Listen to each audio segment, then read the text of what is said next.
හොල්මන් විශ්වාස කරනවද? ඔබ හොල්මන් විශ්වාස කරන්නත් පුළුවන් නැති වෙන්නත් පුළුවන්. ඇත්තටම මේ ලෝකේ අපි අවට පරිසරේ මේ විශ්වයේ හොල්මන් කියලා දෙයක් තියෙනවද?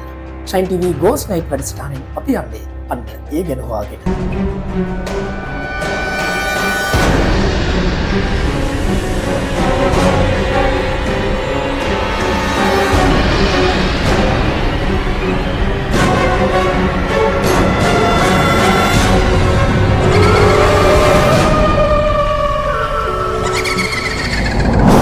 තවත් ඇත්තම ඇත්ත හොල්මන් අත්දැකීමකට මුහුණ දුන්නා කියලා කියන තවත් පුද්ගලයෙකු ෂයින් TV Ghost Night වැඩසටහනෙන් ඔබ හමුවට රැගෙන එන්නයි අද අපි සූදානම් වෙන්නේ. ඉතින් අද අපි ඔබට කියන්නේ ඇඹිලිපිටිය පැත්තේ ඇත්තටම සිද්ධ වුණා කියලා කියන තවත් හොල්මන් කතාවක්.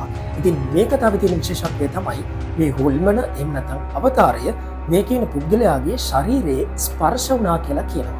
ඉතින් මේ අත්දැකීමට මුහුණ දෙන්නේ ඇඹිලිපිටිය පැත්තේ තරුණයෙක්. ඔහුගේ නම අරවින්ද.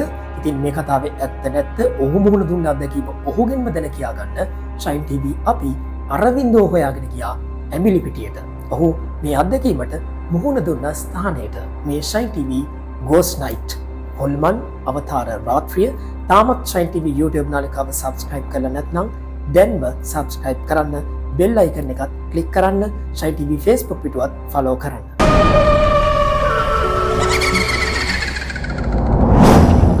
මේකද නවාතැන් අරගෙන හිටිය අපේ සහෝදරයෙක්. එයාගේ රැකියා කටයුතු වෙන්නින් අපේ නිවස අවසන්න මෙයා කියලා කියස්ථාන තිබ්බේ. අපේ ගෙදර තමයි නවාතැන් අරගෙන හිටියේ.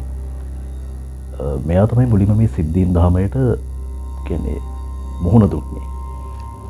ඒක මුලින්ම පටන් ගත්තේ මෙයා හීනෙන් බය වෙන්න පටන් ගන්නවා. එතකොට මෙයා නිතරම අපිට මේ කියනවා මෙයා දකින්නවා අපේ වත්තේ හෙට මෙහෙට යම් කිසි නන්නා දුන්න පුද්ගලයෙක් ඇවිදිනවා. ඇවිදලා එකපාරට අතුරුදහන් වෙලා යනවා. එතකොට මේ කාමරය ඇතුළේ ටික හේවනේදී ඡායාවන් වගේ දේවල් දකින්න කියලා මෙයා මුලින්ම අපිට කියන්න පටන් ගත්තා. මට මේ සිද්ධියට මේ සිද්ධීන් දාමයට මට ඍජුව මුණ දෙන සිද්ධ වුණේ දෙසැම්බර් මාසෙක කියන දවසේ මම පාන්දර 1 2 3 වගේ වෙනකන් මම වැඩ කරපු දවසක්. පාන්දර 1ට විතර හරියටම වොෂ් එකක් එහෙම දාගෙන මුණ පොඩ්ඩක් හොදගෙන අපව වැඩ පටන් ගන්නවා කියලා මම මගේ කාමරෙන් එළියට යන්න ගියා. හරියටම 1:05 1:06 ඔය වගේ වෙලාවක් මට මොකද ඔල්ලෝස වෙලා බලපිට පාමණ වෙලා මතකයි. එතකොට මගේ කාමරය ඇත්තටම තියෙන්නේ මේ කාමරය දොර කෙලින්ම විවෘත වෙන්නේ ගෙදර වැරැන්ඩ එකට. එතකොට දැන් මේ දොරට තිරරෙද්දකුත් දාලා තිබ්බා. දොර වහලා නෙමෙයි තිබ්බේ. ඇරලා දොරට තිරරෙද්දක් දාලා තිබ්බා. මේ තිරරෙද්ද හරහා අර ලයිට් දාලා තියෙනකොට යම් තාක් දුරකට විනිවිද පේනවනේ. 100% මේ යම් තාක් දුරකට. මම දොරෙද්ද ළඟට ගිහිල්ලා කාමරෙන් එළියට යන්න මෙහෙම අත දාලා දොරෙද්ද ඈත් කරනකොටම මම දැක්කා එකපාරට දොරෙන්ද හරහා දැක්කේ මගේ ඉස්සරහම සම්මානයක් තියෙන කෙනෙක් මගේ කාමරේ තුලට ගොඩාක් යනවා.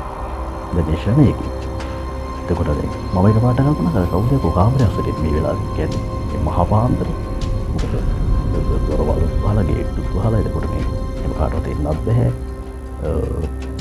මම කල්පනා කරා කොහොමද මේක එකපාරට උනේ.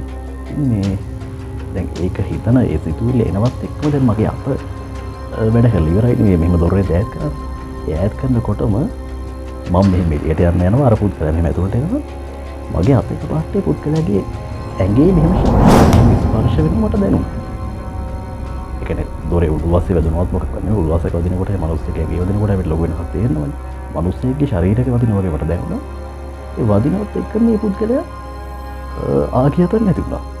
කාමරය ඇතුළෙත් නෑ, එළියෙත් නෑ, ගියපු දිහාවත් නෑ. මට ඇත්තට පොඩ්ඩක් හිත තිගැස්සුණා. මොකද හේතුව මේ මෙහෙම දෙයකට මුහුණ දීපු පළවෙනි වතාව. මම මේ වගේ සිද්ධීන්ට ලොකුවට එහෙම අවබෝධයක්වත් ලොකු විශ්වාසයක්වත් තිබෙන්නේ නැහැ. ඉතින් මම කරේ මොකක්වත් නෙමෙයි. අපි අහලා තියෙන එක මේ කතාවට අහලා තියෙන්නේ විහිළුවට කියන දෙයක්ද කියන අපි දන්නේ නැහැ. මම මගේ හිතේ බය නැති වෙන්න මේ කෙනා ඉතින් හොල්මනක් කියලා හිතාගෙන මම දන්න හොඳම අසභ්‍ය වචන ටික තියෙනවානේ. ඒ ටික කියලා මම බැන්නා. බැනලා මම බාත්රූම් එකට ගියා. මේ වැඩසටහනේදී අපි විශේෂයෙන්ම සඳහන් කළ යුතු කාරණේ තමයි මේ වැඩසටහන තුළින් මේ හොල්මන් ඉන්නවා කියලා මේ හොල්මන් පිළිබඳ මතය විශ්වාස කරන්න කියලා අපි ඔබට කිසිසේත්ම කියන්නේ නැහැ. ඒ වගේම හොල්මන් පිළිබඳ මතය විශ්වාස කරන්න එපා කියලා අපි ඔබට කියන්නේත් නැහැ. අපි මේ කරන්නේ හුදෙක් වාර්තාකරණයක්ම පමණයි. මේක ගවේෂණාත්මක වාර්තාමය වැඩසටහනක්.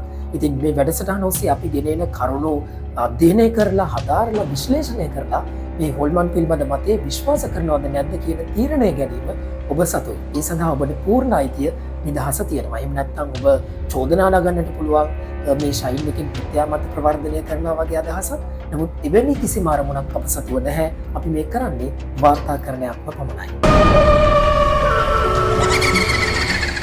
ඒ සිද්ධියෙන් එහෙමම එදාර එහෙමයි මම පස්සේ දෙනකට පස්සේ මම අපේ අම්මත් එක්ක සිද්ධියක් කිව්වා මෙන්න මේක. එතකොට තමයි අම්මත් කිව්වේ අම්මත් එහෙම දැකලා තිබුණා මේ එහෙම හේවණලිය යනවා. ඒ වගේ දේවල් අම්මත් දැකලා තිබ්බා කියලා. එතකොට තමයි මට කිව්වේ. මට ඒකට හිතුණා මේ සිද්ධිය නිකම්ම සිද්ධියක් නෙමෙයි කියලා මට හිතුණා. ඔය සිද්ධිය වෙනසක් ලොකු විශ්වාසයක් මේ සම්බන්ධව මගේ හිතේ තිබුණේ නැහැ. ඊට පස්සේ ඔය සිද්ධිය වෙලා දවස් දෙකක් හවු තුනක් ගියාට පස්සේ ඒත් රැයක ඒකත් හරි අහපු සිද්ධියක් පොඩි වවුලේ අර වවුල් පැටවුනේ මහ වවුල මචං මහ වවුලගේ චූටි පැටි මේ ගහක ඉඳලා බිමට වැටුණා. බිමට වැටෙනවත් එකම කොහෙන්ද හිටපු බල්ලෙක් ඇවිල්ලා ඒ වවුල් පැටියම කටින් අල්ලගත්තා. මම කියලා ගානේ සතාව බේරගත්තා. මම පහුවදාම උඩවලව ඇත්තතුරු සෙනට මේ සතාව අරගෙන ගියා බස් එකේ. මම අඳුරට මල්ලිගෙට මම කතා කරා. මල්ලි දෙද්දි මම නිකමට යත් එක මේ සිද්ධිය කිව්වා. එයා මට කිව්වා මේ එක පාර්ටම මේ අයියේ මේ ඔයා විශ්වාස කරනවද නැද්ද කියන මම දන්නේ නැහැ. හැබැයි මම දන්න ඇතුරෙක් ඉන්නවා. මේ ටිකක් දුර පළාතක ඉන්නේ. මේ මට මතක විදිහට අනුරාධපුර වෙත්තේ.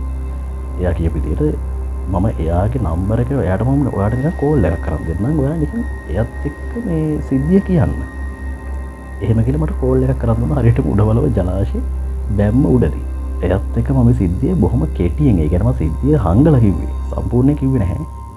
කියනවත් එක්කම එයා එකපාරට කතා කරන්න අරගත්ත පොඩ්ඩක් ඉන්න මේ ඔයාලගේ ඉඩම බෙදලා තියෙන්නේ ඇයි ඇහුවා අස් තියෙන තැන් ඔක්කොම දැන් මෙයා ෆෝන් එකෙන් කියනවා දැන් මේකත් මට ඊට කලින් නොවිච්ච දෙයක් මෙයා මට සේරම විස්තර කියනවා දැන් ගෙදර තියෙන හැටි ගෙදර වහලට දාලා තියන්නේ මොනවද මිදුලේ හැඩ මේ හැමදේම කියනවා ඉතින් මේක හම්බෙන් වෙච්ච සිද්ධියක් නිසා මට විශ්වාස කරන්න තුනා මේ පුදුකලේ කතා කරන දේ මෙයාට මොන හරි විශේෂයක් කියවත් තියෙනවා කියලා මොකද හේතුව මේ කලින් සැලසුම් කළා මට කෝල් එකක් කරගත්තා මේ හම්බෙන් ගත්තේ ඊට පස්සේ මෙයා සිද්ධිය කියන්න ගත්තා මේ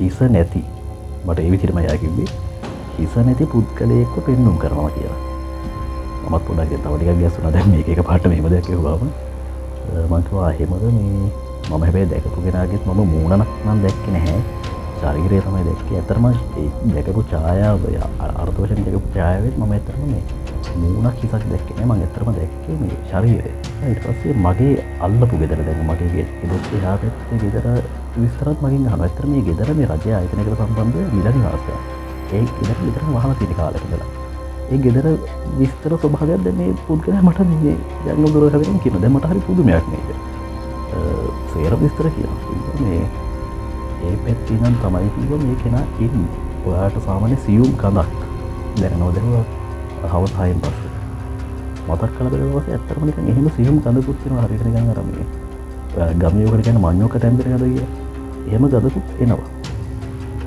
මම කිව්වා එහෙම හේවුත් එනවා එයා තමයි කිව්වා එන්නේ ඔය ආසන්නේ තිබිලා තියෙනවා කියලා මහ විශාල ගහ ඒ ගහ ගාවදී තමයි මේ පුද්ගලයාව ඝාතනයට ලක් කරලා තියෙන්නේ මං හිතුවා මේ ඇයි මේක නම් අපේ ගෙදරට වෙන්නේ කියලා කිව්වා නෑ මේ ඔයාලගේ ගෙදරට විතරක් නෙමෙයි ඔය සම්පූර්ණ දැන් ඔය ඉඩම කලින් ලොකුවට පිට ඉඩමක් නේ බෙදලා තියෙන්නේ ඔය ඉඩම පුරාම මේක නම් සැරිසරනවා ඔයාලගේ ගෙදරට විතරක් විශේෂයෙන් කෙනෙක් නෙමෙයි මම ඉතින් අතරම මේක ගෙදර ඇත්ත කැවිලා කිව්වා මෙන්න මෙහෙම දෙයක් මේ වගේ දෙයක් මම මේ සිද්ධිය ගැන මේ වගේ දෙයක් දැනගත්තා කියලා මම බෞද්ධ දර්ශනය පිළිගන්න කෙනෙක් මම ඉතින් උදේ හවස සාමාන්‍ය මම පුළුවන් විදියට මගේ ලැප්ටොප් එක අරගෙන මම උදේට පිරිත් දානවා හවසට පිරිත් දානවා ඉතින් සාමාන්‍යයෙන් හැමදාම බුදුන් වැඳලා ඒ කරන ටික ගෙදර අයත් ඒ ටික කරගෙන ගියා ඉතින් එහෙම කියාට පස්සේ අතරම මේ සිද්ධිය එහෙමම පොඩ්ඩක් ඒක එහෙමම නැති වෙලා ගියා අපහු මේ වගේ සිද්ධි ගෙදර අයට පේන්න ගත්තේ අර එහෙම නෑ මම ඡායාවක් දැකලා මගේ ඇඟේ වදිනවා වගේ මට දැනෙන ඒ වගේ එක සිද්ධියකට මුහුණ දීපු එකක් අනිත් එක ඒ සිද්ධිය කියන මේ ජීවිතේට හඳුනපු දෙයක් පුද්ගලයෙක් මේ ජංගම දුරකථනයකින් කතා කරාට පස්සේ ඒක මට කියපු විස්තරේ මොකද මම එයාගේ ළඟට ගිහලා බුලත් පතක් හරි අරගෙන ගිහිල්ලා කිව්වනම් මට හිතන්න පුළුවන් හිතන මොකක් හරි මරදියක් වෙනවා කලින් අපි ගැන හොයලා විස්තර දැනගෙන මේ කතා කරනවා මම හම්බෙන් කෝල් එකක් අරගෙන ඉතින් ඒක නම් ඇහෙන් දැක්ක වගේ ඒක නම් මේ සිද්ධිය ගැන කිව්වා ඉතින් ඔන්න ඕක තමයි මේ ඇවිලි පිටිය පැති තරුණයා ඇත්තටම මුහුණ දුන්න කියලා කියන හොල්මන් අත්දැකීම. ඉතින් මේ කතාව විශ්වාස කරනවද නැද්ද කියන එක ඒ තීරණය ගැනීම ඔබ සතුයි. ඒ සඳහා පූර්ණ නිදහස් අයිතිය ඔබට තිබෙනවා. අපි කලේ වාර්තාකරණයක් පමණයි.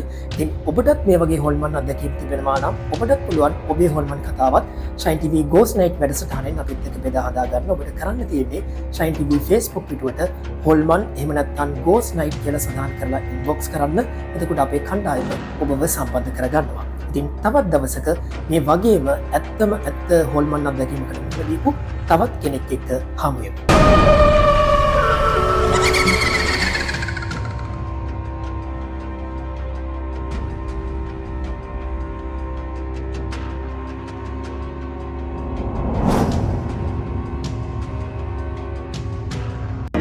Shine TV, your entertainment partner.